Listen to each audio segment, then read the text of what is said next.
Hey, what is up? Welcome to this episode of the Entrepreneur to Entrepreneur podcast. As always, I'm your host, Brian Lofermento, and you are in for a treat today. Heck, I am also in for a treat today because we've got an awesome guest on. I cannot wait to hear her stories. I cannot wait to hear her perspectives on all things marketing and business growth, because this is someone who is coming to us today from a lot of experience in all different realms of business and marketing. I want to tell you about today's guest. Her name is Ann Donnelly. Ann Donnelly is an international digital business consultant with 30 plus years of experience in business management and 20 plus years in digital marketing. She's worked in New York City, in London, spent 20 years in Ireland before returning to her roots in upstate New York 5 years ago. Last year, she started up a new digital marketing consulting business, Placentric Digital Marketing, inspired by the way communities there worked together to not only survive, but thrive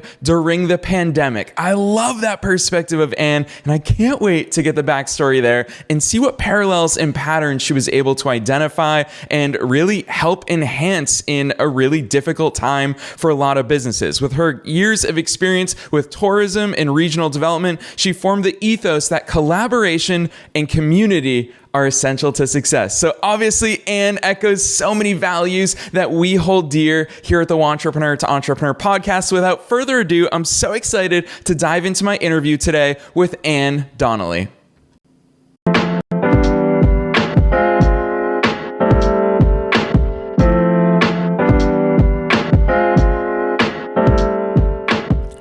All right, Ann, welcome to the Entrepreneur to Entrepreneur podcast. Thank you, Brian. Thanks for having me. Heck yeah. So obviously you heard your bio, but I always say that bios don't do people justice. Fill in the gaps for listeners. Who is Ann? You're making me feel a little old. Well, I grew up in a small town in upstate New York.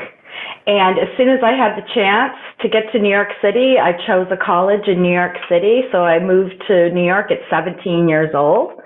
And so I was going to the new school, which some people may know, it's not as well known, but in my work-study job, we didn't have desktop computers. We had IBM display writers that were a word processing machine, but I used every free moment to learn it inside and out, and that was kind of my start in tech. So I ended up getting a job in that department, a permanent job for my work study job, and became manager of alumni records and systems, a new position at the time. And then my career just kind of went from there. I did some word processing temp jobs, and I worked in big companies like Seagram's, CBS. Like, I loved being in New York City, and I was making the most of it. And I ended up in a multinational printing company, and I had a great career there. I worked in almost every department, and I was offered the opportunity to transfer to London. Like, can you believe that? Who could turn that down? So I worked in London for that company for 4 years, but there I met an Irishman, and we had the opportunity to move to Ireland, to where his family had come from. His parents had come from there, and there was just elderly uncles living there, and they needed help. We were starting a family, so it seemed like a perfect opportunity. So then I'm like, well, what am I going to do with myself? I've worked in corporate America. I lived in big cities. I kind of wanted to slow things down, but that's when the internet was really taking off. This is the late 90s, like 1998. So I thought, people are doing websites, they're using like message boards and instant messaging. Yahoo was a big thing at the time. And I was keeping in touch with my family in the States and friends from the various places I worked. And I thought, you know what, I'll put together a little web page for my family, pictures of my babies, the farm we were living on, and used Microsoft Word to do a website. And I always was interested in publishing and writing. So for me, this was like, wow, I could do my own kind of magazine. So I bought a book that was like 5 inches thick of all the little code that you needed to do websites, and started doing websites. My husband was starting an accountancy firm because he was an accountant by profession. So I made a little website for his accountancy practice. And within a couple of months, we were starting to get emails through. And so I had come upon search engine optimization, which wasn't even a phrase at the time, and Google was only just getting started, that we had written articles because of my love for writing, and also thinking providing good information on the website was going to be helpful and show people what we knew. So an article about moving to Ireland from the UK was bringing loads of people and businesses that were looking to relocate. So that's how I got started in doing web design for a living. And I love that overview for so many reasons, especially because you talked about starting out. It's not glamorous, just starting out with, a word processing machine. And as someone who one of my prized possessions is my $44 typewriter that I bought on eBay as a fellow person who loves writing, I love hearing that so many of those things that you were just doing because you intuitively thought, well, this is probably good. It probably gives people value. I should probably invest some time here. Here we are, a few decades later with the internet being as mature as it is, and all of these elements of marketing that you were laying the groundwork for are even more relevant today. And it's something I say so frequently here on the podcast, which is marketing has been the same since cavemen times. It's about having something that people want and being able to convey it to them and get it in front of them so that they can acquire it. I'd love to hear your insights because you're from an incredible vantage point that I've been so excited to hear more about. Share with us those building block things, because people like to think that, the platforms changed. A couple of years ago it was Snapchat, now it's TikTok. People turn their heads over everything. But Anne, you've been in the game long enough that you've seen the basic fundamental principles hold true now and forever. Talk to us about some of those principles. Well, like I said, with that article that we wrote that attracted so many people and search engines to us, content is so important because obviously as a search engine optimization person, content is important in order to get the key phrases out there. And that was important then, and that's still important now. Like many people say oh, SEO doesn't matter anymore. SEO does matter. And a lot of the key principles are the same, but it starts with having good, relevant content. Now, there's a lot of technical aspects that go on behind that, and that's why you need to hire somebody that knows those things. But as a business, you need to have a content strategy. So I think that is really key. And use that throughout all of your channels. So in the early days, people may have just had a website and used email, and then social media came along. So now people had to master social media. That's still about content. It's like shorter form, and it's leading people into your other content on your website, video content, podcasting content, right? The content is so important.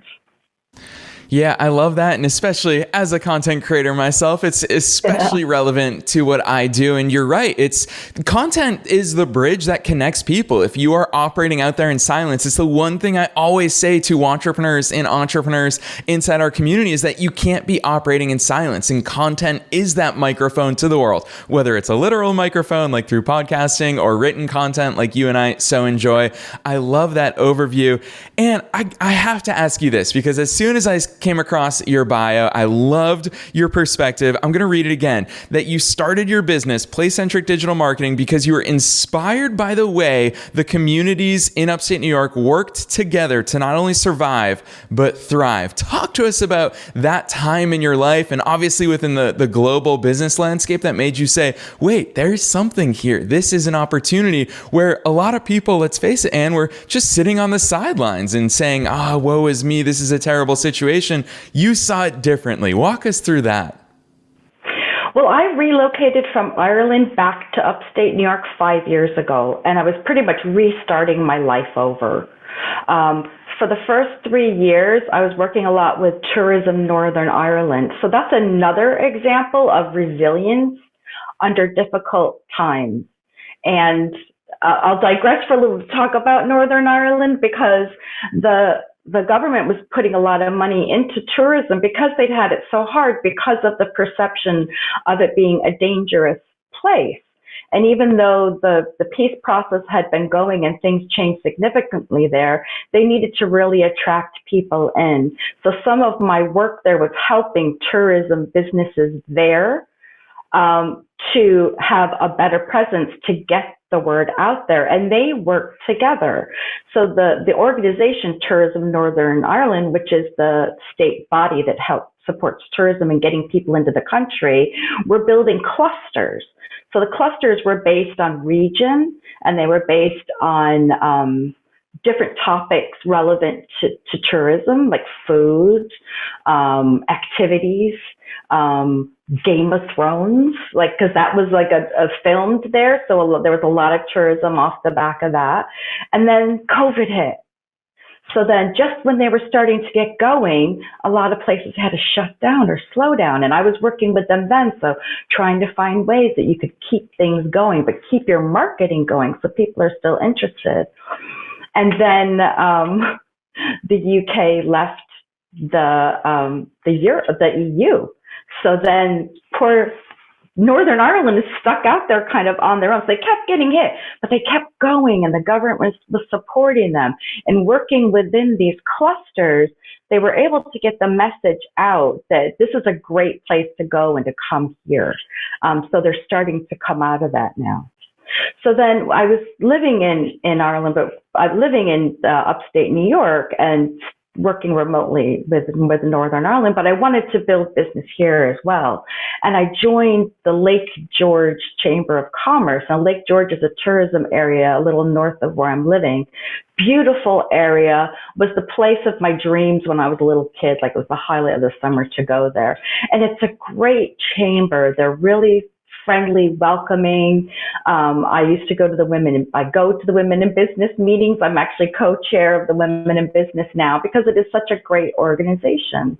And then when the pandemic hit, they were emailing people. They were getting the information out about what's possible, what's not possible, where to get supplies. They were working with the county, and they were working with some other key businesses in the area to make sure that everybody was getting the PPE that they needed. So the big hotel chains that were getting equipment and sanitizers and paper towels from within their big chains were helping to make sure that the smaller accommodation people also had that. And they also worked on the communication. So we were talking about content. Well, that's communication, getting the word out to regions like, say, New York City, that we're open for business, come on up here. And the people flocked. Like, they were struggling with finding staff, and the owners of the businesses were having to do cleaning themselves. And so by the end of the season, they were exhausted, but some of them had the best season ever. Yeah, and big shout out to Lake George. As a New Englander who popped on over to New York so many times throughout childhood, I remember being in Lake George, taking a picture with my family on the mini haha. It's such a picture from my childhood. Yeah, so totally relate to you there, Anne. But the thing that I really love in that story is how much of your marketing experience is also rooted not just in digital, but also in tourism. And when I hear about your experiences in tourism, I can't help but think it's actually harder than what so many of us do business-wise, because as a business owner, I know who my competitors are. You know, I'm very clearly competing against similar types of businesses for my consumers and my customers' business. But as a tourism marketer, you're competing against every point on the world. Why would I go to Northern Ireland when I could go to Barcelona, or I could go to London, or all these other tourist destinations? Talk to us about some of those unique challenges that you saw within the tourism landscape that also made you a better marketer. And you said, gosh, most businesses don't understand this when it comes to strategy or execution or positioning or messaging. Well, tourism in itself is highly competitive. Like you said, you're fighting for different regions, different countries, getting attention. Like, now the news is Americans are going abroad again, so are they not going to come up to Glens Falls? But you still have to find those niches. That's what I think is the most important thing, and it makes it a lot easier to do SEO when you're working at a niche market.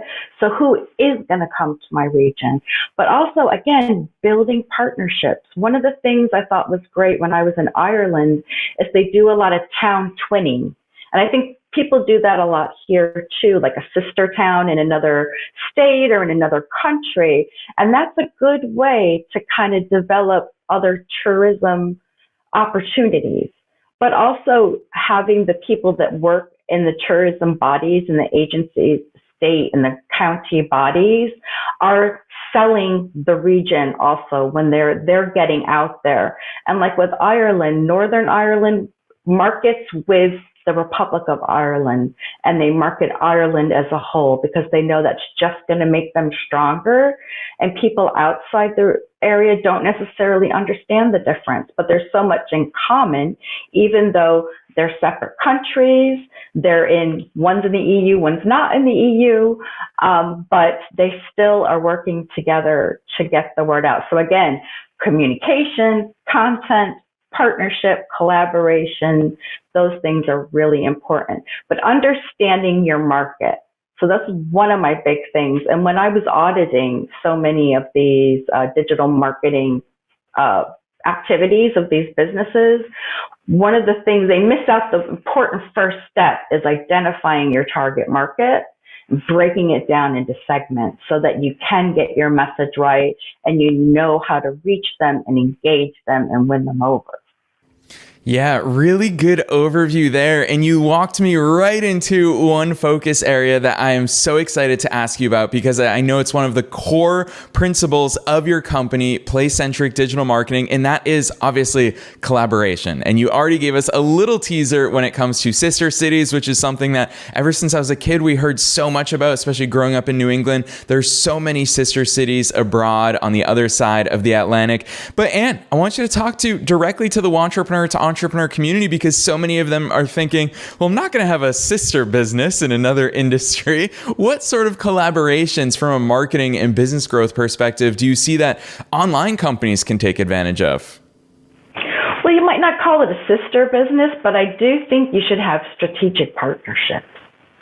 So whether it's someone that does a completely different kind of business but might be able to help you out with other services that you need as a business, like attorneys and accountants, but also expand your reach. Like I mentioned that I'm co-chair of the Women in Business at Lake George Regional Chamber.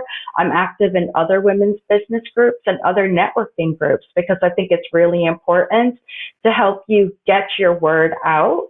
But also, I think when you contribute, it comes back to you, right? Karma can be good as well as it can be bad. So I think you need to do those kinds of partnerships. But there's also more strategic partnerships with other types of businesses that do work that would be a benefit to what you offer, a benefit to your customers. So whether it's traditional marketing people that might handle more than what I do, like create ads, newspaper advertising, like I work with a lot of people like that. And that's what I've been spending a lot of time with my sort of restarting my career here, is getting to know people in those areas and to let them know, like, I offer a good service. Customer service is one of my main things. It was part of my career earlier. And I think it's really important to develop a long-term relationship with clients, because that's what I'm looking for, not just one-off work. And so I would work with people that have the same ethos in that area also. A high standard, fairness, honesty, integrity, reliability, all very important. So if you're out there, hit me up. Let's have a chat. I love that. And there's something in particular, as someone who gets to interview so many business owners and entrepreneurs, there's something that strikes me about the way that you answer so many of these questions. And it's that you go back to the fundamentals that you've been doing literally for decades, since the beginning of the internet. And it's something that I've been saying it a lot more here in 2023, is that we need to start celebrating within the world of entrepreneurship longevity more than we currently do. I think that being in business 5, 5, 10, 15, 20 years for so many people is way more valuable than somebody who, has a viral YouTube video or has a viral TikTok. And the reason why I say that is because when I get to talk to people like you, Ann, who have been in the game for as long as you have, I realize that you don't easily get swayed by fads and by those trends. I'm sure that you didn't hop hardcore on the Snapchat train a few years ago when Gary Vee was preaching to every entrepreneur to do that. And so many people dropped what they were doing. They dropped what works to chase a fad. And then they're left when that fad changes with essentially nothing. I'd love to hear your perspective because you have also audited so many businesses in all different industries. What are some of those things that you see people doing that are more fads and you're saying, no, we have to come back to basics? You've already talked about identifying your ideal customer. What are some of those things that you've identified throughout all of your years of experience?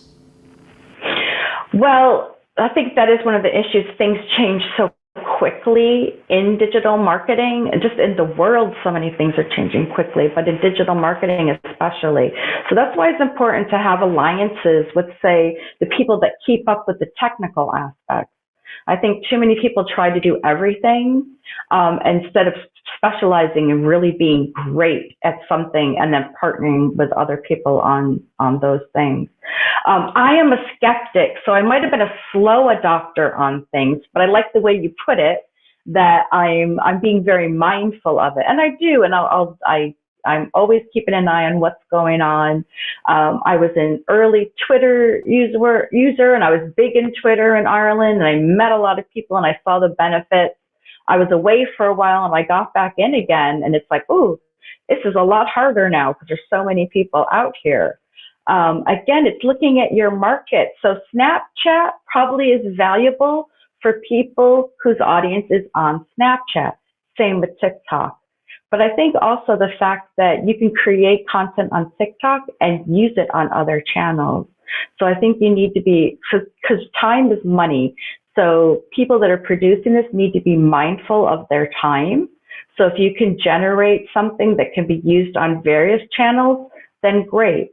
I also think it is good to test things out. If you see that your audience is in a space and you're not sure about it, maybe it's worth testing out, doing some research, see if it works or not.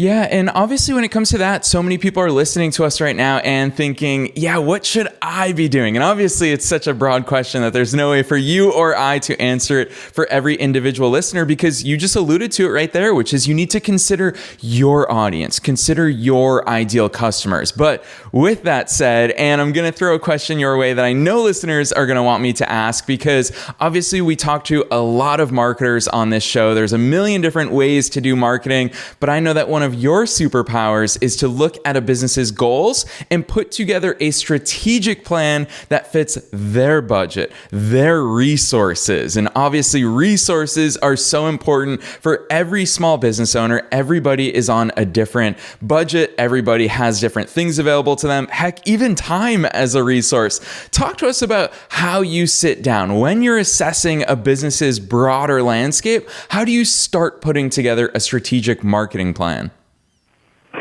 First, I sit down with the business and say this is someone that's been going for a few years and see where are they now. So like with the digital marketing audits, is their website performing for them? Are they spending much time on social media, or are they doing any email marketing? What are they doing, and are they doing it effectively versus where they need to be? So that's when we talk about what are your goals? Like, what is their current turnover? How much of that is coming from digital? Where are the others coming from? And try to estimate what the potential would be. So if you get 10% more visitors to your website, what's that going to translate to? What's the maximum that we could do? And then create the steps to take. So whether it's redeveloping the website, fixing some technical issues, adding an email marketing, doing that more strategically, and the social media, what other things do you need to do? A good content plan is very important. And I tend to focus on that because then that rolls out to all your channels. And then looking at whether they're going to outsource it or what are they going to do in-house, what do they have time to do, and make sure that the plan is realistic and sustainable. Yeah, I like how so many of your answers do come back to that content plan because like we already said, I feel like that I never know where our conversation is going to take us, but so frequently, maybe it's because you and I both love writing, but that really is the megaphone that we have to the world to connect with people. And you know what? Actually, I know where I want to go next in the conversation, but I do want to expand on that just a little bit because I know the entrepreneur to entrepreneur community, and they may be sitting there thinking, Anne, I don't have an email list. I don't have a social media following. Nobody's reading my blog posts. Where do I even start putting that content? And also, just for the sake of our listeners, because Anne, I know you've been in the game for so long, content doesn't necessarily mean, going viral on a platform. It could mean the content that you use to connect in person. You already heard Anne talk about doing newspaper ads. You already talked about her networking through the Chamber of Commerce. There's so many different vehicles. And talk to us more about that content and how it doesn't necessarily have to be on a platform where you already have a huge audience. No, and you're always going to start out with zero. I mean, that's just where everyone's going to start, and you're going to build, and it's never going to build as fast as you can, like in the old days. That's terrible to say. It would take a year before you started to get much traction, and I think now people are expecting things to happen much more quickly. And some people use pay-per-click and digital advertising to kind of boost that, and that is a good angle. I don't talk about it a lot because SEO was always my big thing, and my clients never used to need to use pay-per-click, but digital marketing is so much more competitive now that it is something to consider if you're looking to build a list. Look at your networking opportunities. I've built my list through the chambers here. I'm new to the area. I'm not originally from where I live now. I'm from about an hour away from here. And my chambers have been a great way to build my list. So that's offline networking, real old-fashioned way of doing it. But again, look at your target audience, look at the niche, because you're so much more able to really engage a market that you can be real specific and target your content and your approach to really what they need. Because I think people forget, want to talk about themselves, my business, how I started my business, the awards that I've won. But really, you need to be focusing on what your audience needs that you can provide for them, and really hone in on that and talk to them about how you can help them get what they need. What are the downsides if they don't do what you're offering them, and then tie it all up with a big bow so that they'll come running to you. Yeah, and that puts a big smile on my face. It's almost, I think that you just found the catchphrase of this episode, which is, you're right, we are talking about old school things that work in a digital age. And to me, that is your unique differentiator, is that, and it's something that also we've left unsaid so far in this session here today, which is also not only your love for people, but your deep understanding of how to communicate with people. For me, looking in on the outside of your business and the way that you operate, it's such a strength of yours, and I love seeing it in action because you're not doing anything fancy. You're always people focused, and I love that about your approach. Time is absolutely flying by in this interview, but there is something more that I want to ask you before I open up the stage for you to tell listeners where to find more about you. But before we get there, one thing that I love about your approach is how goal-oriented it is. It's all over your business website about putting together a marketing plan that meets businesses' goals, people's goals. But in addition to that, it's all about creating marketing goals, because if you have something you're working towards, you can start putting a strategy and a plan together. And with that big word in mind, goals. And you and I both know so many newer entrepreneurs don't even know what goals to have. They're just kind of picking out random numbers from thin air. I know that you help businesses identify goals. Talk to us about some of that goal setting work that you do. Well, actually, about 6 or 7 years ago, I read a book called The One Thing, and I don't mind giving them a little bit of a shout out there because it has changed my life, and it really helped me with this big transition that I've made with my life. And it's about, you know that people are saying now multitasking doesn't work. For a long time, it was like, you got to be juggling balls. Well, now it's about identifying the one thing that will make your life easier or unnecessary or something like that. So it's setting up the dominoes and knocking them down. So it's starting with the smallest little step that's going to get you to where you need to go. And there's a One Thing community that I belong to, and they have a goal setting retreat every year.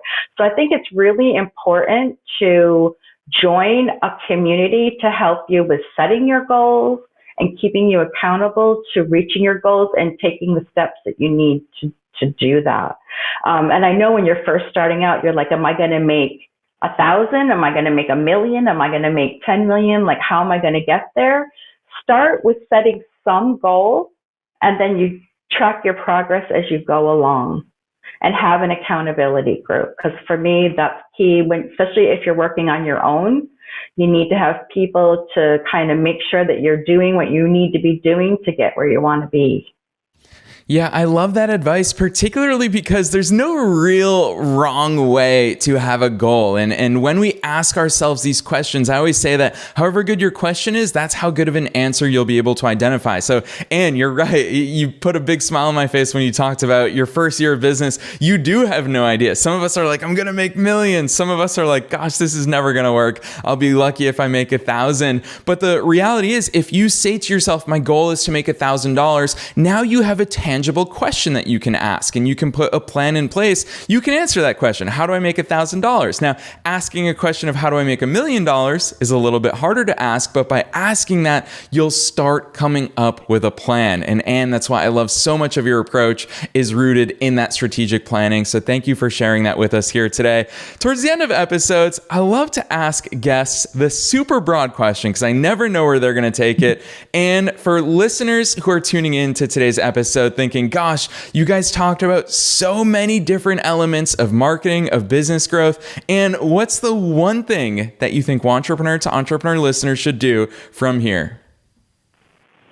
I think it is look at your audience. Who are you targeting? If you think you can throw out a wide net and just get a lot of business in, that is not going to work for you.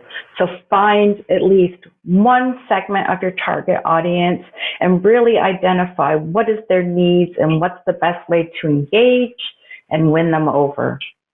Yes, very good advice there. I personally love the Lake George example. I think it's a really good thought exercise and marketing exercise to sit down and say, if I was in charge of marketing a place, how would I identify the people who are most likely to come to that place? And then do the same for your business. So, Anne, you are a wealth of knowledge. I knew you'd bring the heat in today's episode. So I'd love to open the floor for you to tell listeners where they can learn more about you and, of course, your business, Placentric. Tell them where they should go, Anne.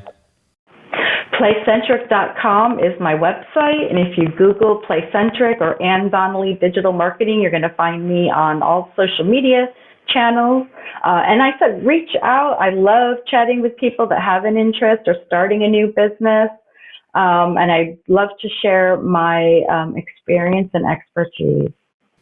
You all heard it from Anne directly. Clearly, she loves what she does. We are true marketing geeks at heart. So definitely take Anne up on that. If you go to her website, so it's placentric.com, placentric.com, which you can find in the show notes. You'll actually find the big ol' red buttons all over her website say schedule an initial consultation. So you've got a direct route to Anne, someone who's pulling on so many years of experience in the real world, in the digital world, having seen all of these trends come and go. She's operating from a place of experience. So I love that. Definitely check out Anne's website at placentric.com. Otherwise, Anne, thank you so much for joining us here today on the Wantrepreneur to Entrepreneur podcast.